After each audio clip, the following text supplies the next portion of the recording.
Honorable Governors, let me start by congratulating all the new and returning governors, especially my new governors of Abia and Delta State.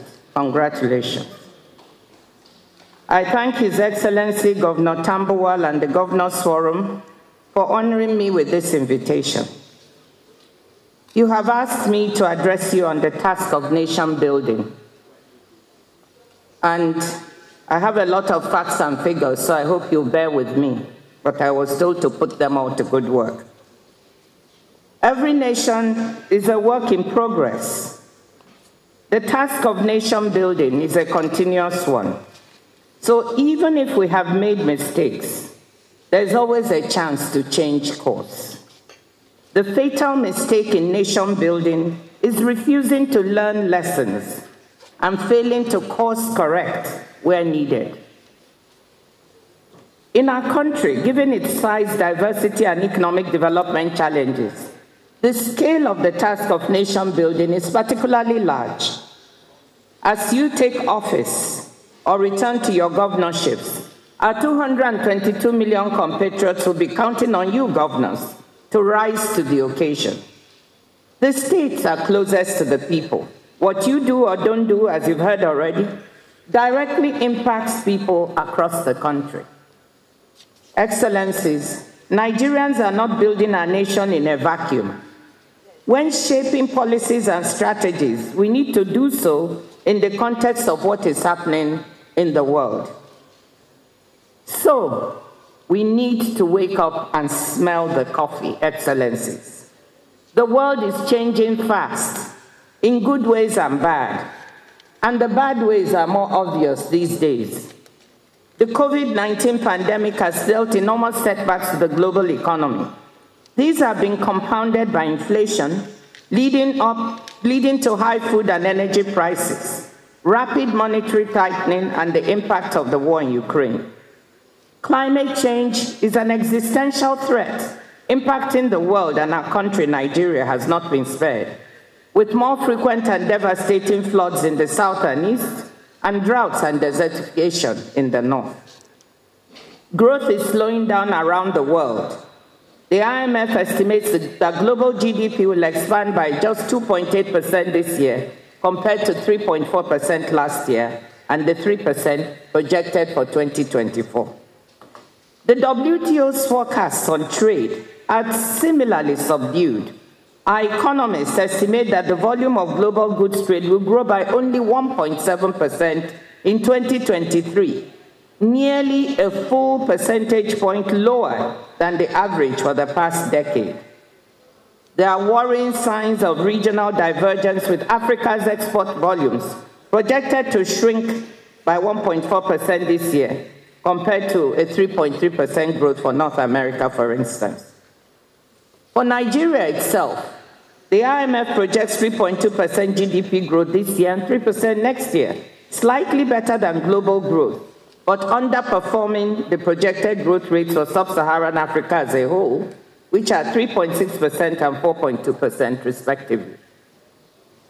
The current GDP growth rates are higher than the low 1.2% average annual growth rate registered between 2015 and 2019, the 5 years before the pandemic, but well below the 6.4% average for the preceding 5-year period from 2010 to 2014. In most developing countries and across much of Africa, per capita incomes remain well below pre-pandemic trends. Last year, the IMF reported that 60% of low-income countries were already in debt distress or at high risk of it. And we all remember what that means for investments in health, education, and infrastructure. Years of growth and development progress have been undone by the pandemic and other external factors. In this gloomy and uncertain global context, Nigeria has to work much harder to avoid falling even further behind. In taking the wider global context into account, if taking the wider global context into account is one prerequisite for successful nation building, another prerequisite is trust and a sense of common purpose. Excellencies, I remain convinced that a better future is within our collective grasp. But to move ahead and seize it, we will need political and business leaders at the state and national levels to form a compact in pursuit of pro-growth and pro-development policies. We ought to be seeking to double our growth rates and sustain that higher growth until we attain upper middle income status. We can also aim to double Nigeria's share of world trade from 0.33% to 0.66% within the decade. To build such a compact, we need trust. Nation building is impossible in the absence of trust, perhaps especially so in Nigeria. Even before independence, the generation of leaders that led us to freedom identified how important trust would be to our nation's success.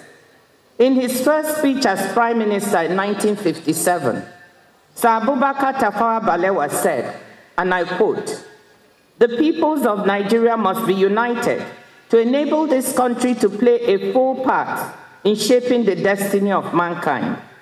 It is the duty of all of us to work for unity and encourage members of all our communities to live together in peace and harmony. The way to do this is to create understanding, mutual respect, and trust." This is from Sir Abubakar Tafawa Balewa in 1957. Honorable governors, let us be candid. Trust in Nigeria has always been fragile, but following the election, a lot of trust has been broken.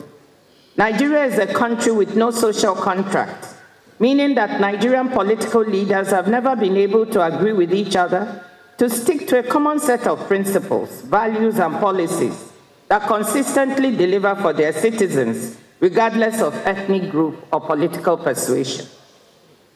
Excellencies, you have a lot of healing to do within your states and between them. Through your words, deeds, and policies, you need to demonstrate to Nigerians that they are equally loved, that they can settle and do business in any part of the country without fear. I love Nigeria deeply, and I want to feel welcome in any part of this country. Just as different states need to rebuild perceptions among people across Nigeria, we collectively need to rebuild the Nigerian brand in the wider regional and international community.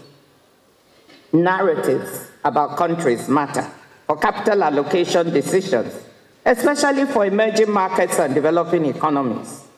When we have presented a positive story in the past, backed by a credible reform trajectory, foreign investment has followed. When we have shown that we are cognizant that we account for about 70% of the West African sub-region's GDP and 23% of sub-Saharan Africa's GDP, and we have run our country and economy responsibly to benefit not just us, but the region and Africa as a whole, we have garnered respect. We must continue to recognize that Nigeria has an outsized role to play at home and abroad, and we must manage our country better, not just for ourselves, but for West Africa and the whole of Africa.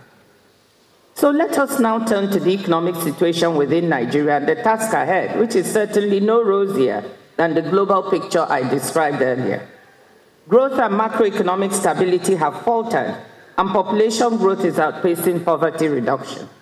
The World Bank estimates that with the COVID-19 pandemic having pushed 5 million more of our fellow citizens into poverty, the number of Nigerians below the national poverty line reached 95 million last year, 43% of our population, which has considerably worsened from 40% in 2018-19 and an estimated 37% in 2015. Food insecurity is also on the rise. A government-led UN-supported analysis earlier this year warned that the number of Nigerians at risk of facing hunger could rise from 17 to nearly 25 million in the lean season between June and August. It is really hurtful when I hear Nigeria listed internationally as one of those countries where people may need food assistance. As a country with fertile arable land, we have no business being in that category. We have challenges on the fiscal debt and monetary policy fronts. Nigeria's gross debt level has climbed from 19.3 trillion in 2015 to 91.6 trillion in 2023. The debt to GDP ratio has almost doubled from 20 to 39% over that time period. And while the debt to GDP ratio may not look so alarming, as revenues decline, the burden of debt service has increased dramatically. The debt service to revenue ratio is certainly alarming at 83% in 2021 and 96% in 2022, according to the World Bank. This means that after servicing our debt, there's little room to pay for recurrent expenditures, let alone investment. The fiscal deficit of 5.3% of GDP is higher than our agreed fiscal rule of 3%.